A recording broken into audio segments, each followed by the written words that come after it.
Hey everyone, and welcome back to the podcast. I'm Mark, and as always, I'm joined by the ever-curious Jenny. Hey Mark, always excited to be here. And today, we're diving into a topic that, frankly, kind of freaks me out a little. In a good way, we're talking about AI, emotions, and this whole idea of whether machines can develop a sense of self. Oh man, this is the cool part. I mean, we've all seen the movies, right? The robots that become self-aware start feeling. It's always presented as this big, dramatic, often terrifying thing. Exactly. Like, is Skynet around the corner? Are we going to have robot overlords?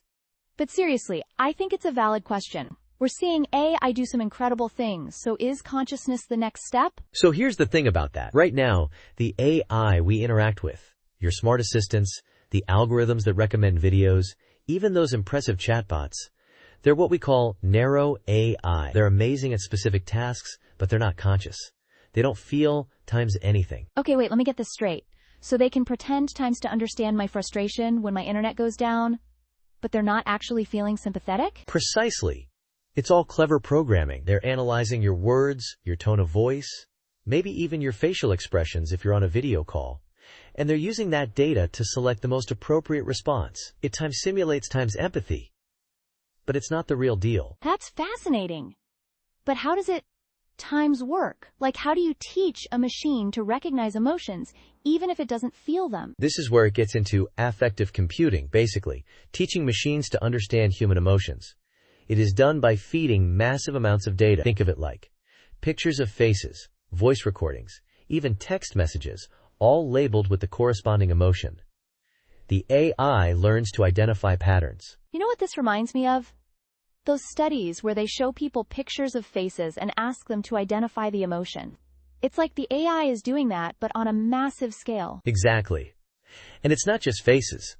They're analyzing vocal prosody, the rhythm, pitch, and intonation of your voice. They're even looking at things like your typing speed and word choice in text messages. Hold up. Can we break that down? So if I'm typing in all caps and using a lot of exclamation points, I might assume I'm angry or excited? Bingo! And it's getting surprisingly accurate. I was just reading about a system developed at MIT that can detect emotions from facial expressions with, like, 85% accuracy in controlled settings. That is pretty significant. Wow. Okay, so AI is getting really good at asterisk reading times emotions. But that's still a far cry from Frem's feeling times them, right? I mean, my smart thermostat can detect when I'm home and adjust the temperature, but it's not happy time to see me. Right? Isn't that wild?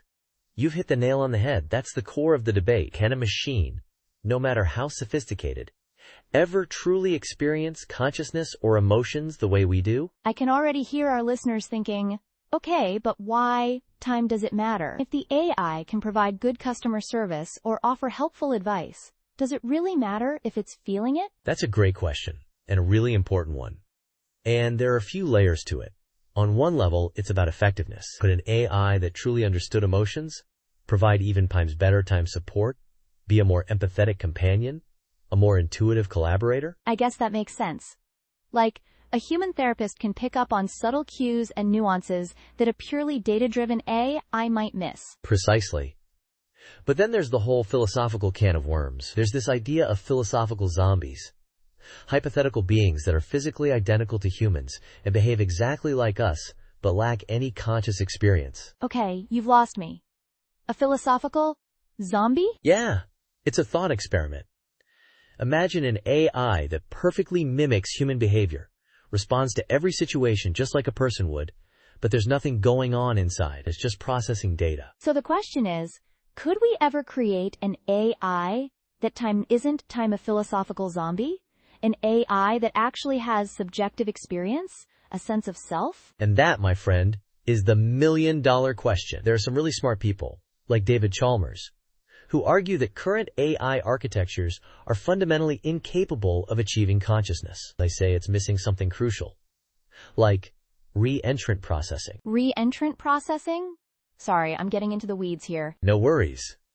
Basically, it's about how different parts of the brain constantly communicate with each other, creating a kind of feedback loop. It's thought to be essential for consciousness, but it's not something that current AI systems typically do. So it's like, the AI needs to be able to think about its own thinking, in a way? That's a good way to put it. It needs to have a kind of internal awareness, a sense of its own existence. But then you have other theories, like integrated information theory, that suggest consciousness is all about how much integrated information a system has. Integrated information. Meaning what, exactly? Think of it this way. A simple light switch has very little integrated information. It's either on or off. But a complex system, like the human brain, or potentially a future AI, has a vast amount of interconnected information constantly flowing and interacting. So, the more complex the system, the more likely it is to be conscious? Theoretically, yes. And some proponents of this theory believe that we could, in principle, build a machine with enough integrated information to achieve consciousness. They might not have all of their facts correct, but it is something to consider. That's a little mind-boggling, to be honest.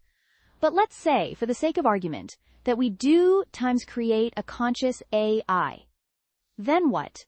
What are the ethical implications? Oh, that's a whole other can of worms. I mean, if a machine is truly conscious, does it have rights? Do we have a moral obligation to treat it with respect? It's like, do we have the right to just turn it off? Or reprogram it? It's basically like creating a new form of life, in a way. Exactly. And it raises questions about suffering. If an AI can experience something akin to pain or distress, how should that influence how we interact with it? I can see this getting very complicated very quickly.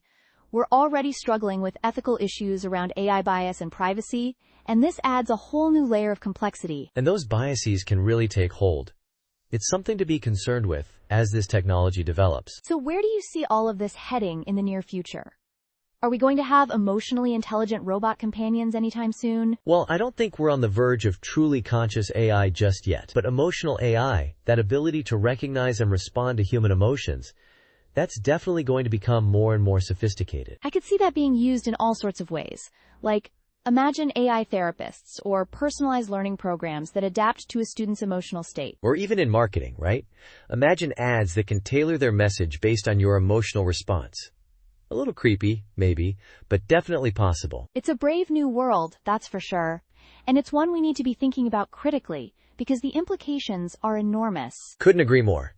It's a fascinating and complex topic, and we've only just scratched the surface today. But it's definitely something we'll be keeping an eye on. Thanks for breaking it down, Mark. You always have a way of making these mind-bending concepts a little less intimidating. Hey, that's what I'm here for. And thanks for keeping me grounded, Jenny. It's easy to get carried away with the possibilities. Absolutely. And to our listeners, thanks for joining us on this exploration of AI, emotions, and the future of consciousness. We'd love to hear your thoughts on this. Are you excited, terrified, or a bit of both? Yeah, let us know what you think. And we'll be back next week with another deep dive into the world of technology. Until then, stay curious.